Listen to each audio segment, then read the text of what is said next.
Radio Mérignac, Radio Mérignac, la radio qui a de la niaque.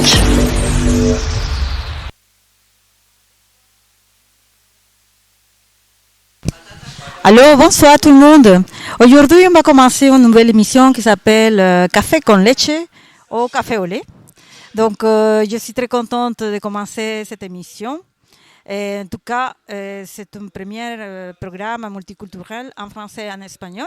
Et je remercie à toute l'équipe de Radio Mérignac, à Eric, à toute l'équipe en général qui travaille avec lui. Donc, je me présente. Moi, je suis journaliste et écrivain franco-péruvienne. Je me suis installée à Mérignac il y a 3 ans. Et donc, aujourd'hui, je vais vous présenter un spécial culturel. Donc, j'apprécie beaucoup la littérature, l'écriture, la poésie. Et donc, je fais des interviews dans le cadre de la poésie, dans les Halles de Chartrons, le marché de la poésie ici à Bordeaux. Donc, là, nous avons eu différents intervenants. Donc, les principales, c'est Jean Broussard et puis Patricia Huefa Grange et Maria Belén. Mais ces 3 personnages, on va les découper ici dans l'interview. Mais en tout cas, avant de commencer, je voudrais avant tout rendre hommage à un écrivain péruvien très connu, Mario Vargas Llosa, qui en fait, il est parti ce dimanche. C'est un voyage vers l'éternité. Et donc, on voulait le rendre hommage parce que c'était un des représentants de la littérature latino-américaine. Et donc, je promets de faire un spécial sur lui prochainement. Voilà, on va peut-être commencer avec une chanson avant de débuter avec les interviews.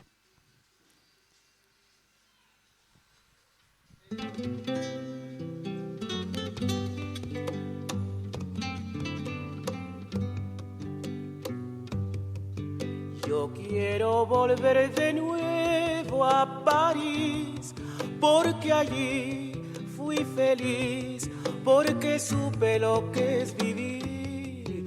Quizás hago mal al decirlo así, c'est une chose que je ne cache pas, no puedo evitar. Saint-Germain-des-Prés, les bateaux bouches. Oui. Por el boulevard, me decían al pasar, comme elle est belle, comme elle est jolie, que recuerdo tan feliz he de regresar. Dios no me lo ha de negar, para lucir, para gozar, para deslumbrar, por eso y por algo más.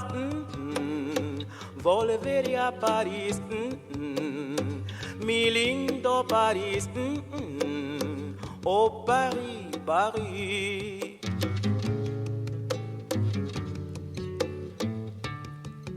Ya me cansé de escuchar tus palanganas, tus mentiras. Deja de echar tanto humo y ven para acá.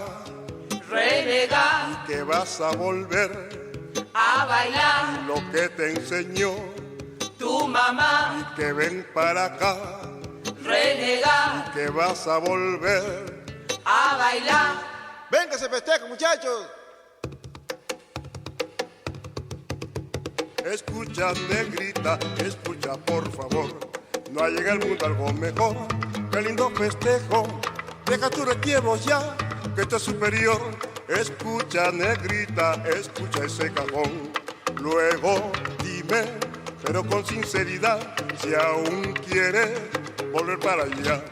Luego dime, pero con sinceridad, si aún quieres volver para allá. La negrita ha perdido el seso Qué bien baila, al escuchar nuestro ritmo viejo. qué bien baila, Mira cómo baila y no se cansa. qué bien baila. Esto sí que no bailan en Francia. No olvidarás nunca, por más que tú quieras, costumbres y bailes de tu linda tierra. No olvidarás nunca, por más que tú quieras, costumbres y bailes de tu linda tierra. De tu linda tierra, De tu linda tierra. tu linda tierra, de tu linda tierra, de tu linda tierra, de tu linda tierra, de tu linda tierra, de tu linda tierra.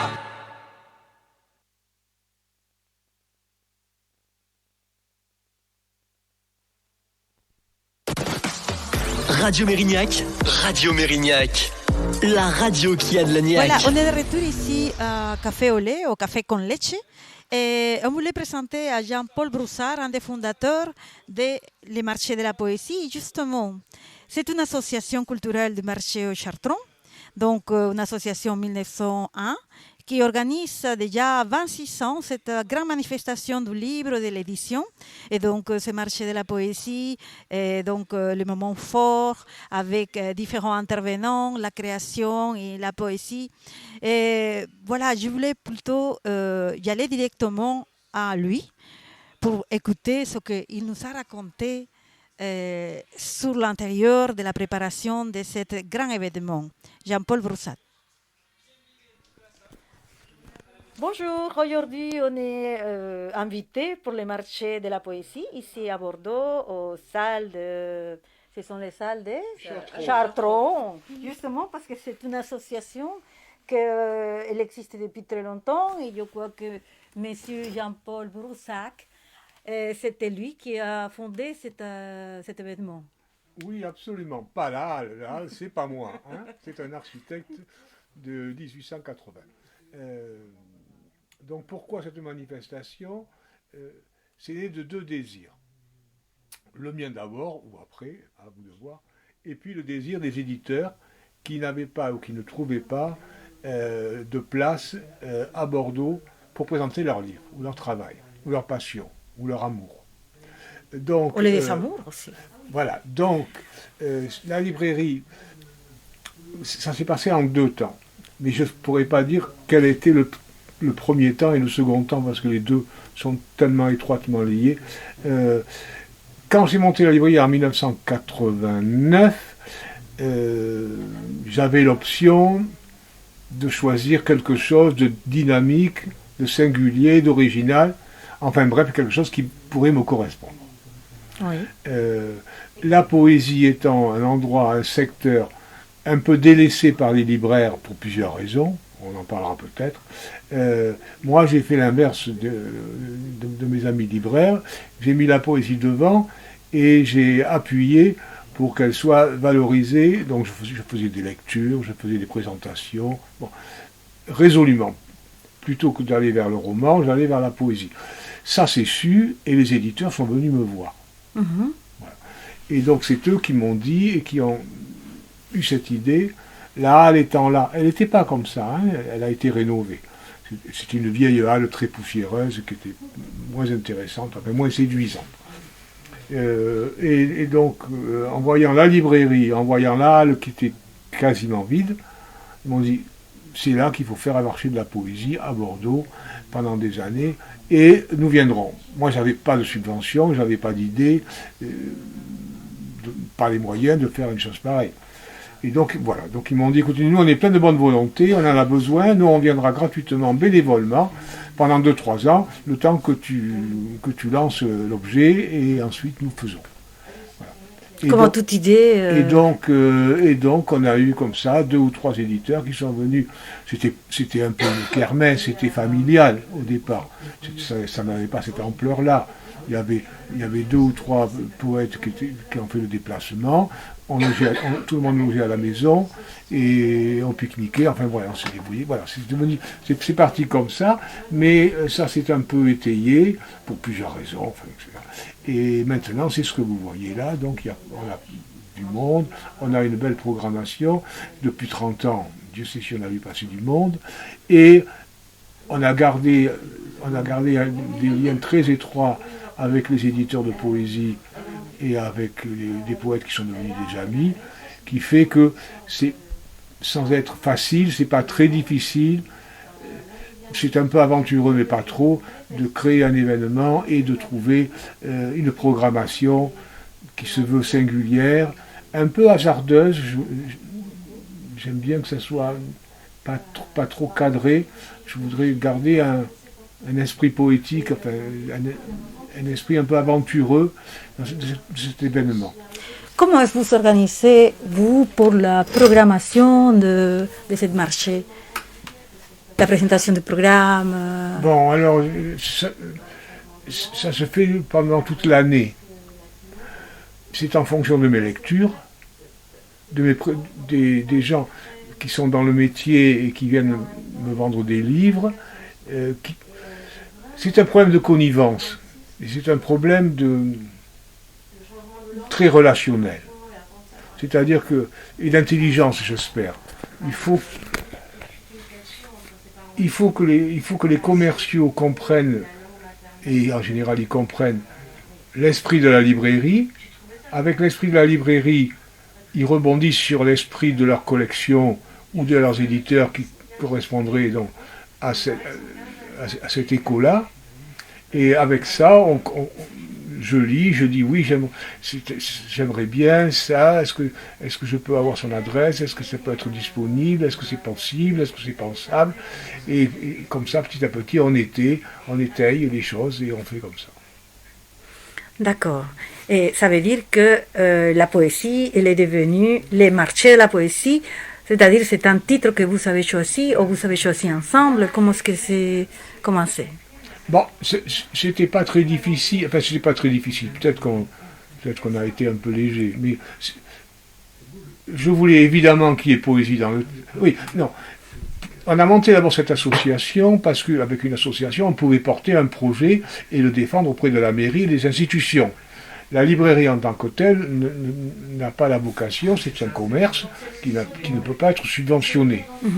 Donc il fallait monter une association. Donc la librairie a monté une association, dont je suis le président encore aujourd'hui, avec un copain trésorier et compagnie. Bon, on a fait ça, et puis pour trouver un titre, on a trouvé ça devant un verre de champagne, on s'est dit, poésie, marché, il y a un marché, parce que c'était un marché avant de légumes, marché, poésie, parce qu'on ne pouvait pas mettre salon de la poésie, ça faisait un peu 19e siècle, enfin bref, à force d'hésiter, on s'est dit, l'évidence, c'est un marché. Dans le marché, on va faire de la poésie, donc on va faire marcher de la poésie. D'accord. Et c'est comme ça que c'est né. Et c'était pas aussi une idée de faire approcher la poésie aux gens? Bravo. C'était évidemment sous-tendu. C'est-à-dire qu'effectivement, plutôt que de mettre salon, qui aussi, et comme j'ai dit, faisait 19e siècle, mais faisait un peu snob ou un peu chic, ce marché, l'idée de marché, c'était effectivement une idée qui appuyait un peu sur le côté populaire des choses et des rencontres sympathiques, informelles, voilà. Okay. Donc c'était ça. Et la librairie même, parce que cette librairie, l'Olympique, nous étions maintenant en train d'enregistrer, vous appartenez? Oui, c'est moi qui l'ai monté. Oui. Il n'y avait pas de librairie, il n'y avait pas de commerce, de toute façon, c'était un quartier en déshérence, c'était un quartier abandonné de Bordeaux, quand je suis arrivé en 89. Oui. Après la vocation de Bordeaux et de sa ville, moi c'était un peu une idée, mais il ne faut pas dire que ce soit une idée très pensée, c'était juste une espèce d'intuition, c'est que Bordeaux était bouclé de tous les côtés, avec la gare.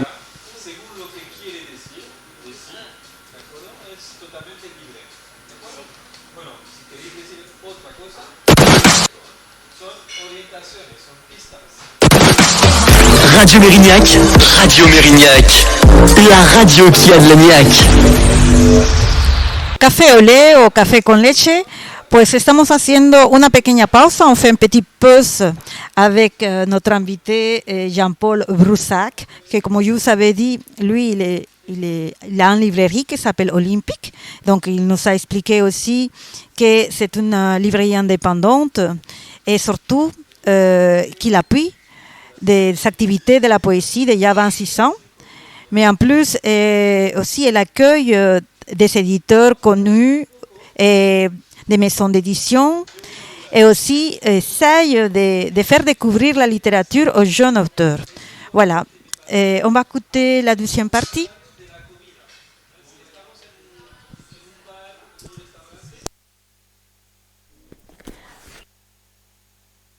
Que ce soit en octobre, ce qui me plaît assez, mais qui est un peu difficile, parce qu'effectivement, le mois de septembre-octobre est pris par le flot des romans qui sortent, qui s'appelle la rentrée littéraire, au détriment de la poésie qui n'a aucune place à ce moment-là, ou si peu. Et donc, ça serait d'essayer de rivaliser avec la rentrée littéraire, et de faire une rentrée littéraire de poésie à Bordeaux, à l'extérieur, avec l'aide de la mairie, mais avec 200 ou 300 éditeurs. Donc c'est ça serait une énorme machine. Il nous aiderait à mettre en place, mais pour ça il faudrait toute une équipe bien plus importante que ce que nous avons là, et il faudrait que mon équipe de base ait envie et soit d'accord. Alors nous en sommes. Bon, je rencontre il y a à peine un mois, et donc on s'est dit qu'on se donnait un mois ou deux pour réfléchir, clôturer celui-ci, être enseigné par cette programmation que nous avons pensée et faite aujourd'hui, et puis faire un tour de table et savoir si on a envie de se lancer dans une autre aventure. Dans une aventure aussi énorme. Oui. Voilà. Pourquoi pas, non? Peut-être, est-ce que vous pouvez donner un petit message? Radio Mérignac, Café con leche.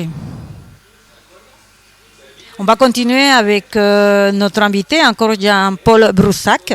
Justement, on est en train de parler de la librairie et aussi des personnes qui ont participé, des écrivains, des poètes, des poétesses. Justement, c'est tout un voyage à la littérature.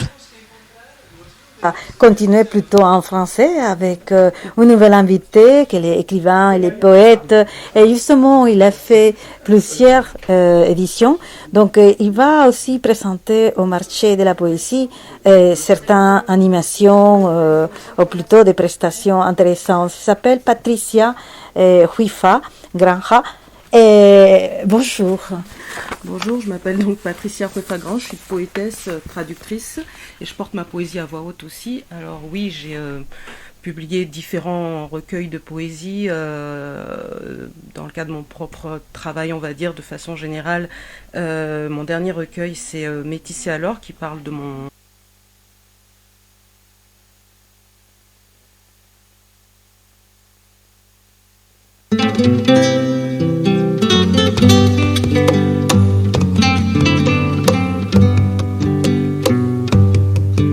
Yo quiero volver de nuevo a París, porque allí fui feliz, porque supe lo que es vivir. Quizás hago mal al decirlo así, c'est une chose que je ne cache pas, no puedo evitar. Saint-Germain-des-Prés, les Bateaux-Bouches. Oui. Por el boulevard me decían al pasar, comme elle est belle, comme elle est jolie, que recuerdo tan feliz he de regresar. Dios no me lo ha de negar, para lucir, para gozar, para deslumbrar, por eso y por algo más. Volveré a París, mi lindo París, oh Paris, Paris.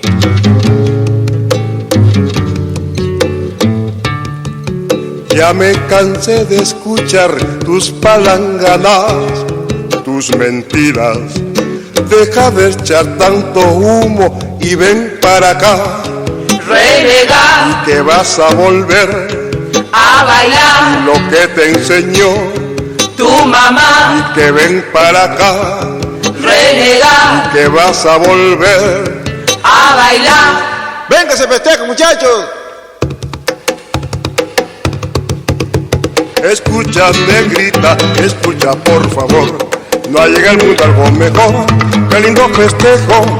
Deja tus retiebos ya, que esto es superior. Escucha, negrita, escucha ese cajón. Luego dime, pero con sinceridad, si aún quieres volver para allá. Luego dime, pero con sinceridad, si aún quieres por el mar allá. La negrita ha perdido el seso Qué bien baila, al escuchar nuestro ritmo viejo. qué bien baila, Mira cómo baila y no se cansa. qué bien baila. Esto sí que no bailan en Francia. No olvidarás nunca, por más que tú quieras, costumbres y bailes de tu linda tierra. No olvidarás nunca, por más que tú quieras, costumbres y bailes de tu linda tierra. De tu linda tierra, De tu linda tierra, de tu linda tierra, de tu linda tierra. de tu linda tierra, de tu linda tierra, de tu linda tierra, de tu linda tierra.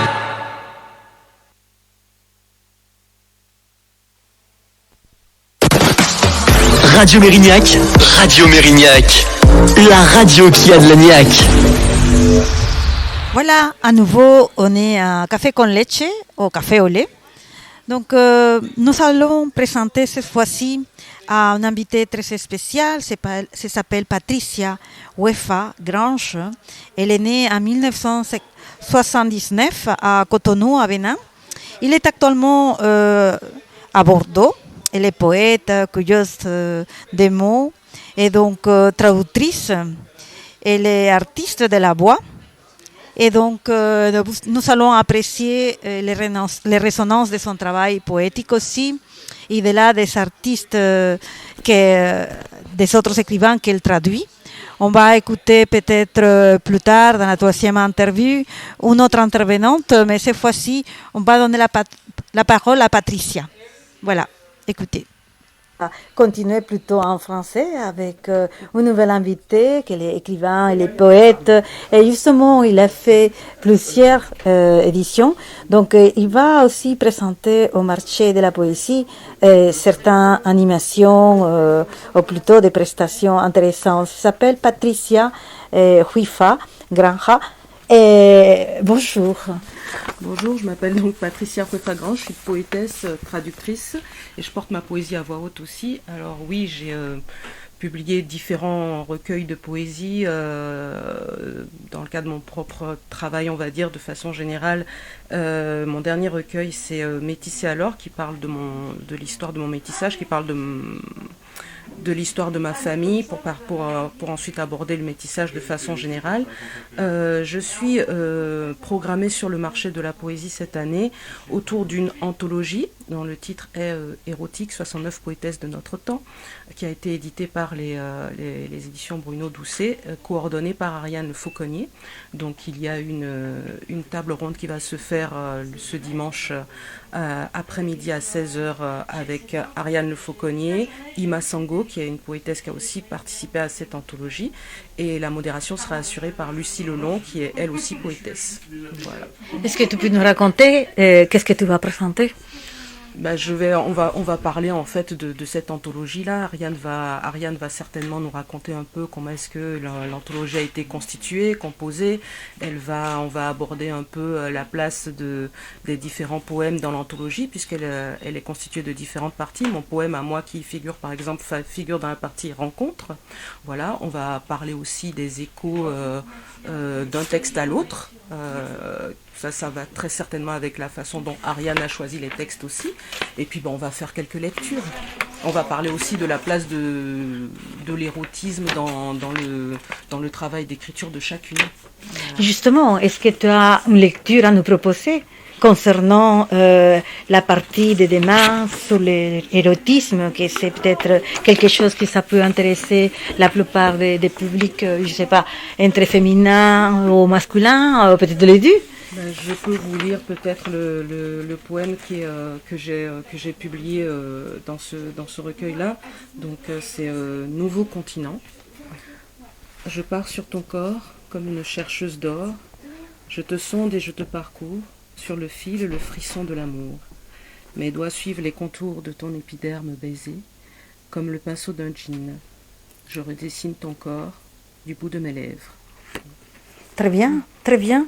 Est-ce que tu peux nous raconter encore un peu sur ton parcours professionnel, pas seulement comme écrivain, comme traductrice, parce que apparemment tu as déjà traduit plusieurs écrivaines péruviennes. Oui, j'ai traduit en effet ces dernières années particulièrement des poétesses péruviennes en collaboration avec une association bordelaise qui s'appelle CLAC, qui est coordonnée par Carlos Oliveira. Donc ça fait quelques années qu'on collabore, qu'on travaille ensemble et pour ces éditions-là, donc ces dernières années, j'ai traduit un recueil de Victoria Guerrero Peirano, un recueil de Roxana Crisologo et cette année un recueil de Maria Belén Milla Altavas. Que justement, elle est aussi avec nous et qu'on va sûrement en parler avec elle. On va parler en espagnol. On va essayer vite de traduire un peu sa présentation. Mais est-ce que aussi, je ne sais pas si tu as remarqué des choses importantes concernant l'écriture de ces écrivains péruviens de manière spécifique. Est-ce que tu peux soulever quelques éléments? Non, je pense que ce soit au Pérou comme ailleurs, chacune a ses spécificités en fait. Il y a pas, pour moi, j'ai pas de généralité sur ces différentes voix dont je viens de vous parler. Chacune a vraiment sa propre langue. Alors elles écrivent toutes en espagnol, mais chacune a sa façon de travailler avec la langue, de faire de la langue une matière, et chacune aussi a des thématiques qu'elle traverse. Alors, tu as trouvé des difficultés pour traduire, je ne sais pas, certains Alors on a travaillé beaucoup dans le dialogue avec Maria Belén, parce que Maria Belén a un monde qui lui est très très très particulier, et avec des images très frappantes. Et donc oui, on a beaucoup discuté. Après, de façon générale, c'est vrai que j'ai la chance pour ces trois poétesses, ces trois autrices, d'avoir pu être en relation par mail avec elles pour m'accompagner dans la traduction, parce qu'il y a parfois aussi des références que je n'ai pas, que ce soit lié à la littérature péruvienne de façon générale, parce qu'elles ont leurs propres influences. Voilà, la littérature péruvienne ou le contexte péruvien, quand on parle aussi des combats féministes. Je veux dire, par exemple, tout dernièrement, j'ai aussi traduit un recueil de poèmes manifestes du Commando Plaf, dont fait partie Victoria Guerrero. Et là, par exemple, le premier poème manifeste, c'est Como tira una poeta.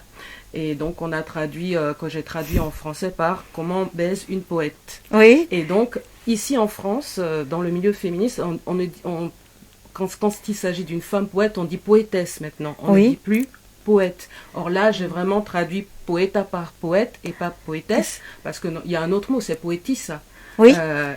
Comme il y a eu le choix de la part du Commando Plaf de dire poeta et pas poétissa, on a eu une discussion par rapport à ça aussi. Et j'ai appris donc que poétissa, dans le contexte latino-américain, péruvien, c'est assez péjoratif en fait. De dire poétissa, c'est voilà, surtout pour les poétesses contemporaines.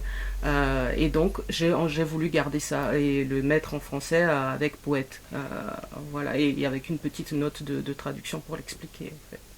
Donc on va peut-être aussi les donner la bienvenue à un nouvel invité de cette émission Radio Mérignac. Et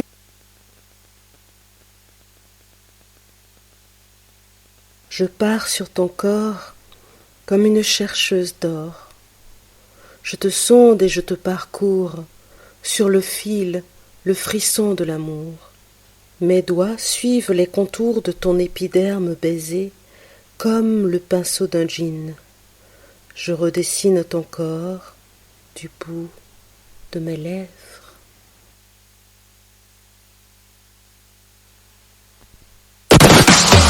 Radio Mérignac, la radio qui a de la niaque. Radio Mérignac, café olé o café con leche, y justamente tenemos ahora la nueva invitada que se integra al panel de esta entrevista. C'est Maria Belén Milla Altavas. Elle est née à Lima en 1900, elle a 33 ans. Elle a étudié la littérature hispanique à la Université Pontifique Catholique du Pérou. Et elle est titulaire d'une maîtrise à l'Université Complutense de Madrid. Elle a aussi publié des recueils de poésie, Amplitude del Mito. Elle prépare aussi actuellement un doctorat d'études littéraires à l'Université Complutense de Madrid. Et certains de ses poèmes sont déjà publiés dans des anthologies, dans des magazines et des blogs sur Internet. Donc vous allez l'écouter.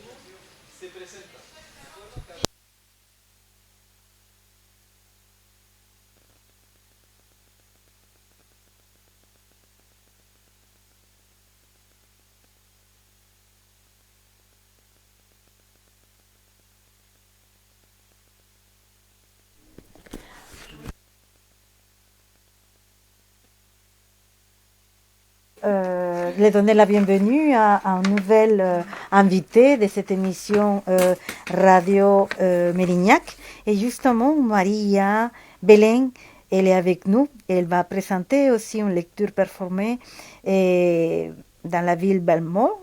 Mais ça va être encore le jeudi prochain. Je voudrais peut-être une petite présentation en español, si tu veux. Oui, sí. Buenos días, ¿cómo estás? Hola, ¿qué tal, Kelly? Muchas gracias por recibirme en tu programa. Gracias, también estoy encantada de conocer al fin a Patricia, porque no nos conocíamos antes, eso es lo interesante, tal vez lo podemos comentar luego, que ha sido como una traducción a ciegas un poco, sin conocernos, sin haber hablado antes, hemos hecho este trabajo juntas, ¿no? Ella no te ha llamado por teléfono o te ha escrito para decir, oye, ¿qué me quieres decir con no, esto? Sí, claro. Sí. Ya, claro, okay, claro, okay. Nos hemos escrito bastante por correo. Ay, no, al teléfono, no. No, porque bueno, los horarios también. Ok. Es que nos llevamos, ¿no? 6 o 7 horas de ¿Cuánto diferencia. tiempo para la traducción? Porque parece que fue express. Ha sido express, sí. Patricia es una genio, de verdad. ¿Qué ha sido en 3 semanas? Quiero decir en público. No en 3 semanas, 2 meses. 2 mois, ok. Pero reducimos también la cantidad de poemas. Hay pero como yo sé, 20 poemas. Claro, yo sé que la gente que nos está escuchando, que sabe de traducción, saben que 2 meses igual es poco. un tiempo récord, es un tiempo loco prácticamente, y la traducción es una belleza. Muchas gracias, Patricia, te lo digo ahora en persona. Mucha gente, sí, mucho gusto y muchas gracias. Mucha gente ha llenado de elogios la traducción de Patricia, no te imaginas. Se ha vuelto especialista de traducir Yo del creo francés que sí. al peruano. Al peruano, es Del que peruano sí. al francés. Perdón, del peruano al revés. No, pero hay que saber interpretar el lenguaje Claro, también. claro. Hay que saber que interpretar el idioma de cada escritora. Porque no solo se trata de peruano, de español, se trata del idioma específico de esta poeta. Es una maravilla, sí, que me encanta cómo lo dice, porque claro, es el ¿Tienes idioma. algo para leernos ahorita? No, sabes que no tengo ni el libro, no lo tengo, qué desgracia, de verdad. He venido sin nada, pero te prometo que te mando. Me mandas Te puedo mandar un audio, Sí. te puedo grabar. Ok, vamos a tener que organizarnos para eso. En todo caso, cuéntanos un poquito más sobre ti, cómo llegaste aquí, cómo participaste en este evento. ¿Has tenido otras experiencias? ¿Tu primera publicación? Claro, hay muchas gracias. Bueno, otra vez gracias por recibirme, por la entrevista, por la paciencia también. Bueno, hoy día ha sido un día de muchísima lluvia. Nunca había visto a Burdeos tan bonita. Bueno, me voy por las ramas, discúlpame. Estoy muy feliz de estar acá. Estoy aquí haciendo una residencia de escritura en la Villa Belmont, que la mencionaste hace un ratito. Ellos me han recibido por 2 semanas y bueno, estoy viviendo ahí y me dedico a escribir bastante ahí. Y también todo esto ha sido, por supuesto, gestionado por CLAC, que es la asociación que también mencionó Patricia hace un ratito, que la lleva Carlos Olivera, con todo un equipo fantástico de gente. Y bueno, él es el que me propuso venir acá, a Burdeos, a esta residencia de escritura. ¿Cómo funcionó realmente Sí, claro. el contacto? De hecho, Cuéntanos el detalle de eso. Nosotros no nos conocíamos. Ya. Yo recién lo he conocido en la GAG, cuando De me la fue a presentación. recoger. Ah, ya. No, cuando me recogió ya. de la estación de tren. Y estaba que ni siquiera lo podía reconocer. Carlos, y así nos hemos mirado como, eres tú, María Belén, y así nos hemos reconocido. Ya, Y- pero para hacer el contacto, para la Claro. poesía, para Sí, sí. el libro, ¿cómo fue? Él me escribió y me dijo si estaba interesada en una experiencia así. Me Ajá. escribió por correo electrónico. Ujú. que me parece que una amiga en común, que también es poeta, Roxana Crisólogo, es quien le habló de mí, le mandó unos poemas míos, y entonces él se contactó conmigo para preguntarme si era algo que yo consideraba hacer, ¿no? Entonces yo le dije, por supuesto. ¿Y tú ya tenías la poesía más o menos no, le mandé más bien avanzada? le mandé una selección de poemas que ya había publicado antes en otros libros. Y bueno, luego me dijo que se lo iban a mandar. ¿Tienes otros libros? Sí. ¿En dónde? ¿En Lima? En Lima, El libro que se publica es una antología de la poesía de María Belén. Exacto. Son ya tenías. ¿Cuántos libros tenías ya publicados? 4. 4 libros publicados en Lima. En Lima. ¿Con una edición allá? Sí, es una edición allá y 2 de esos libros tienen edición en España. Ah, de acuerdo. Sí. Pero es la primera vez que me traducen a es la primera vez que te la traducen. Sí, Sería bueno, je voudrais bien si tu peux le traduire un peu la partie que le correspond. Bon, on commence. Te digo muchas cosas, pues, ahora no sé, bueno. Pour résumer, Maria Belén est donc actuellement à Bordeaux dans le cadre d'une résidence d'écriture à la Villa Valmont qui est coordonnée par l'association CLAC, dont on a parlé tout à l'heure, qui édite donc son premier livre en français aussi. Et donc elle est là pour une quinzaine de jours pendant lesquels elle va écrire. Et donc elle est là donc jusqu'à la fin du mois de mars. Et le 27 mars, il y a une soirée de sortie de résidence à la Villa Valmont à 19h, si je ne me rappelle bien, au cours de laquelle elle va faire il y aura une lecture bilingue en fait, donc espagnol-français des poèmes du livre, voilà. Et donc c'est ce livre, donc, comme je crois que je viens de le dire, c'est le premier traduit en français.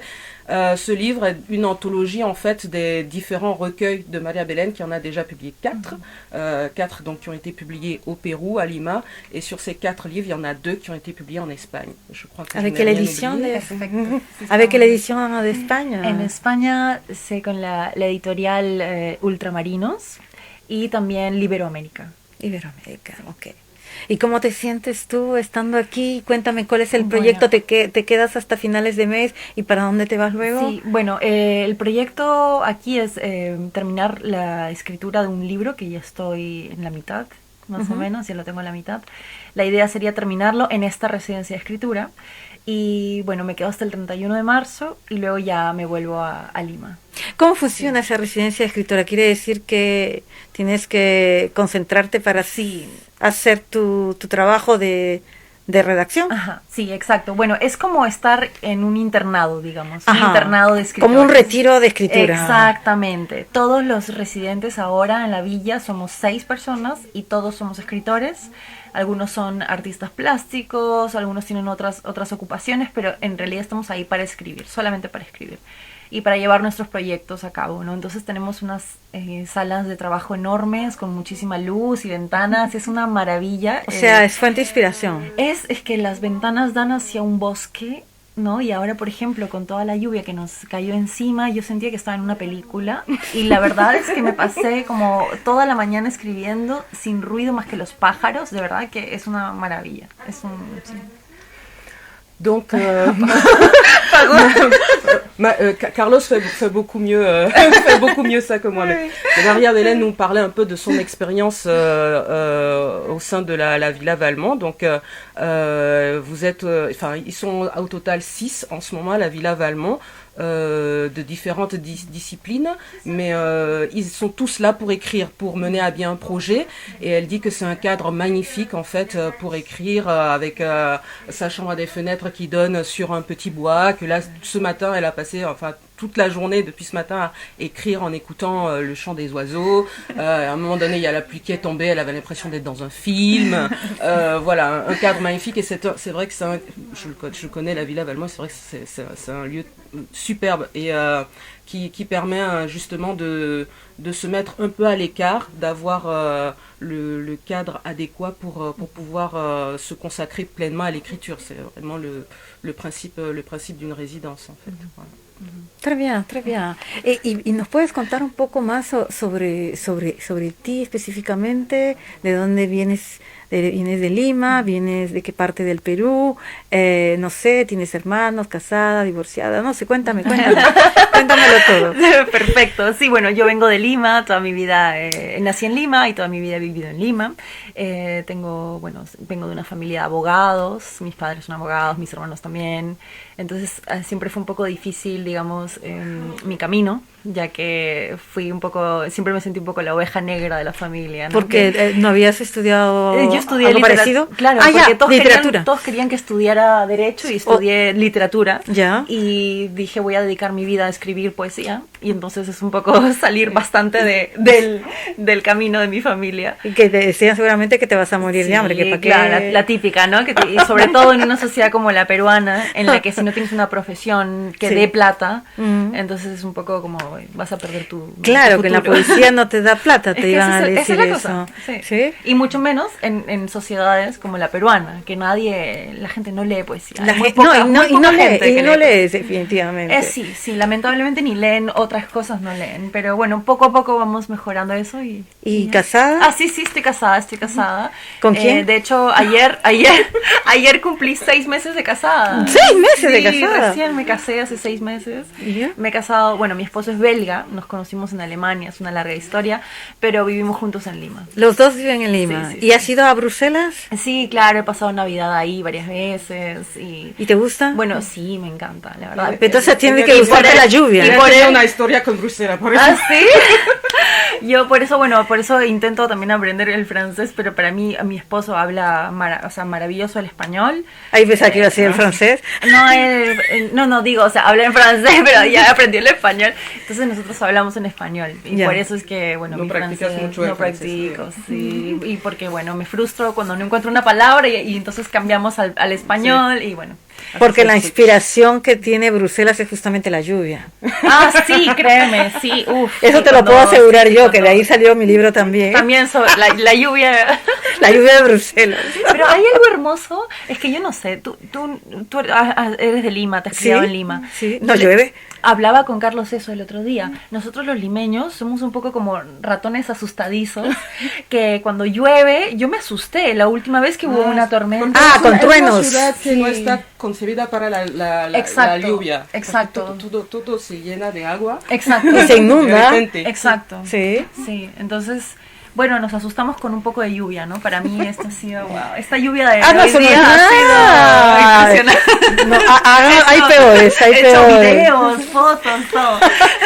A ver, je vais pas pouvoir dire tout ce qu'on a dit là. Non, c'est pas grave.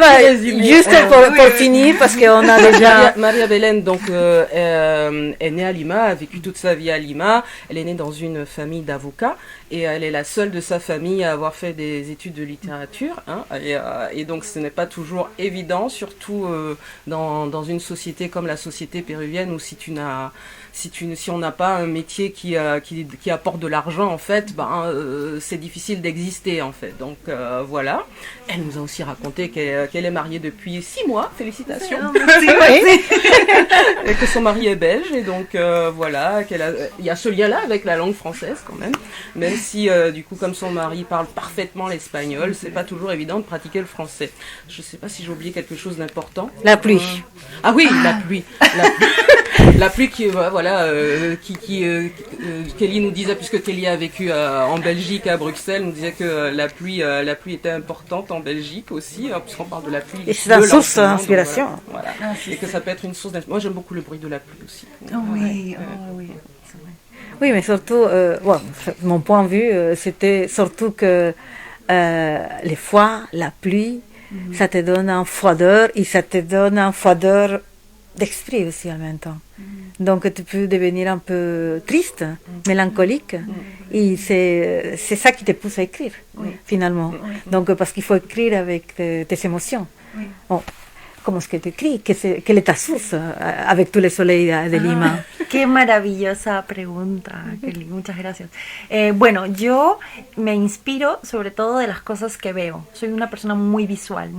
Entonces siempre llevo en mi cartera o en mi mochila una libreta porque me puedo inspirar para un poema de una imagen simplemente, o de una sensación, de una luz extraña o de algo que puedo ver en la vida diaria. Me gusta mucho partir de las cosas cotidianas también. Y me parece importante partir de esas pequeñas cosas y luego construir algo más elaborado después. Pero siempre inicia todo con una imagen, una sensación o algo así. Una imagen que recuerdes hace poco, bueno, aparte de la lluvia, otra imagen que te ha...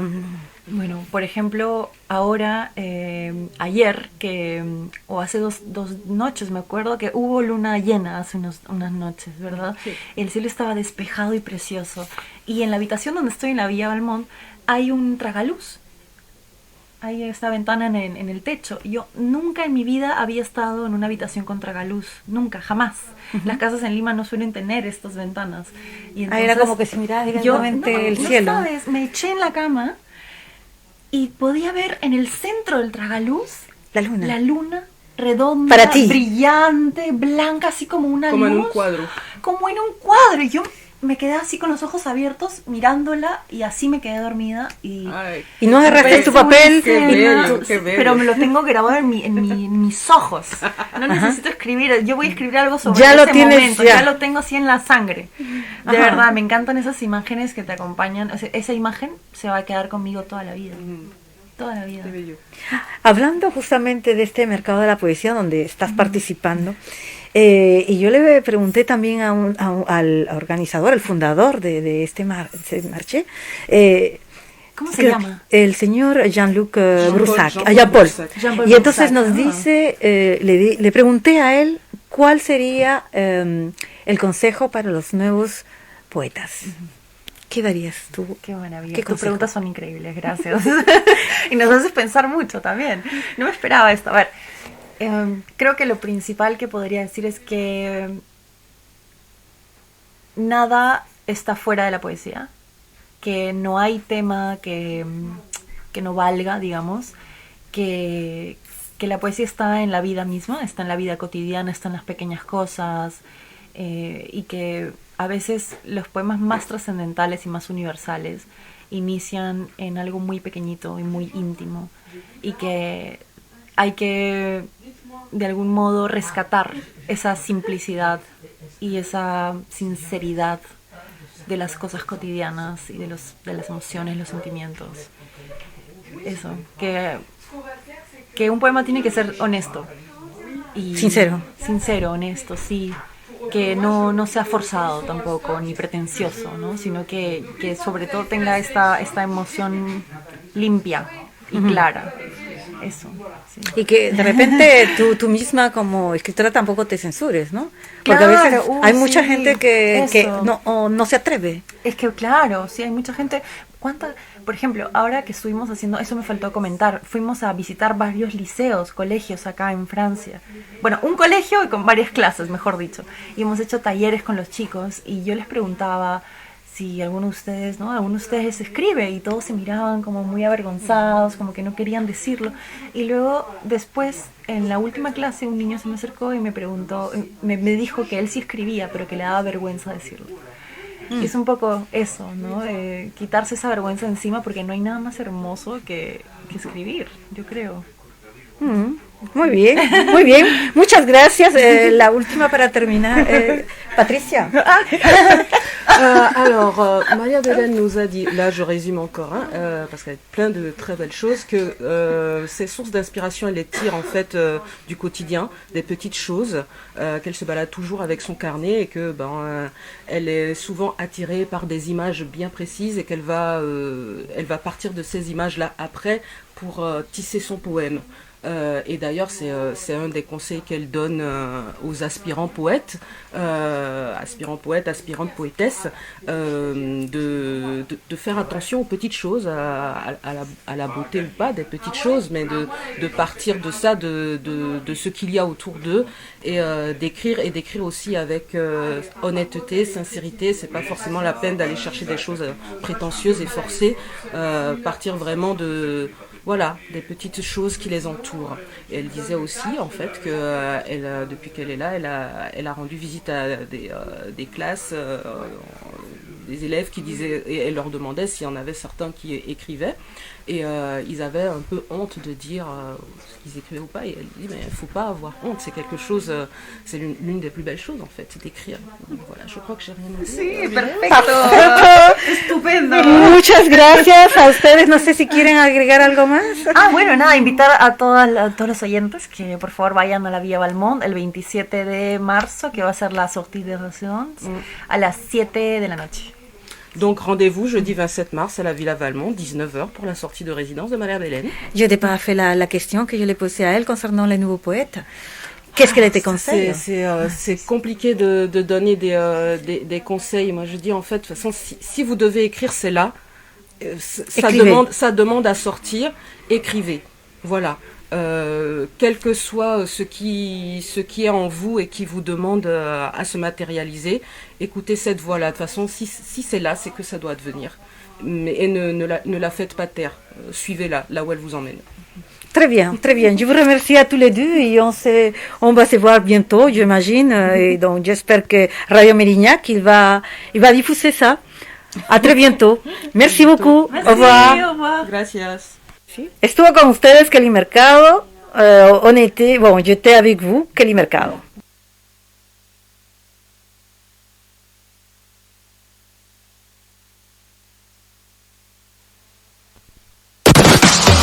Radio Mérignac,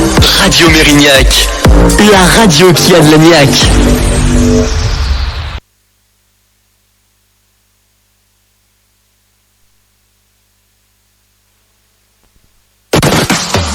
Radio Mérignac, la radio qui a de la niaque.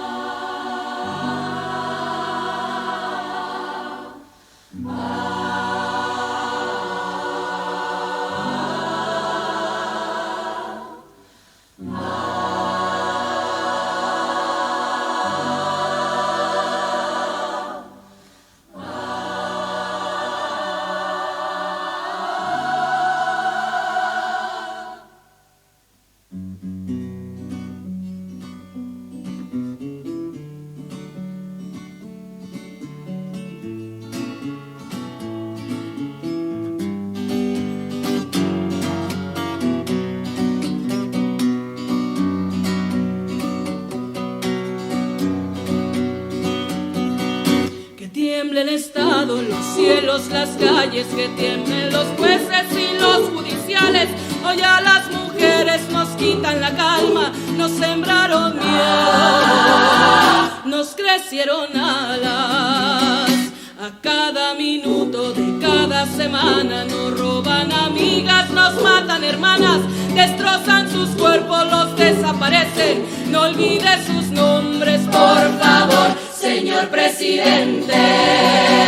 Por todas las compas marchando en Reforma, por todas las morras peleando en Sonora, por las comandantas luchando por Chiapas, por todas las madres buscando en Tijuana. Cantamos sin miedo, pedimos justicia, gritamos por cada desaparecida. Que resuene fuerte, nos queremos vivas, que caiga con fuerza el feminicida. Yo todo lo incendio, yo todo lo rompo. Si un día algún fulano te apaga los ojos, ya nada me calla, ya todo me sobra. Si tocan a una, respondemos todas.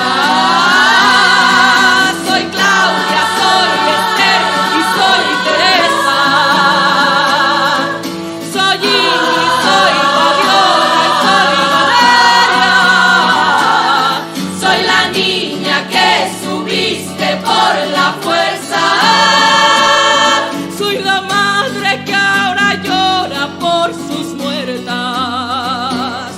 Y soy esta que te hará pagar las cuentas. Justicia, justicia, justicia. Por todas las compas marchando en Reforma, por todas las morras peleando en Sonora, por las comandantas luchando por Chiapas, por todas las madres buscando en Tijuana. Cantamos sin miedo, pedimos justicia, gritamos por cada desaparecida. Que resuene fuerte, nos queremos vivas, que caiga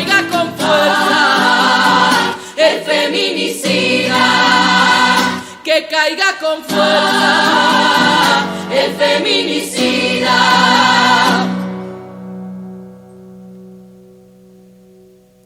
Y retiembla en sus centros la tierra al sonoro rugir del amor. Y retiembla en sus centros la tierra al sonoro rugir del amor.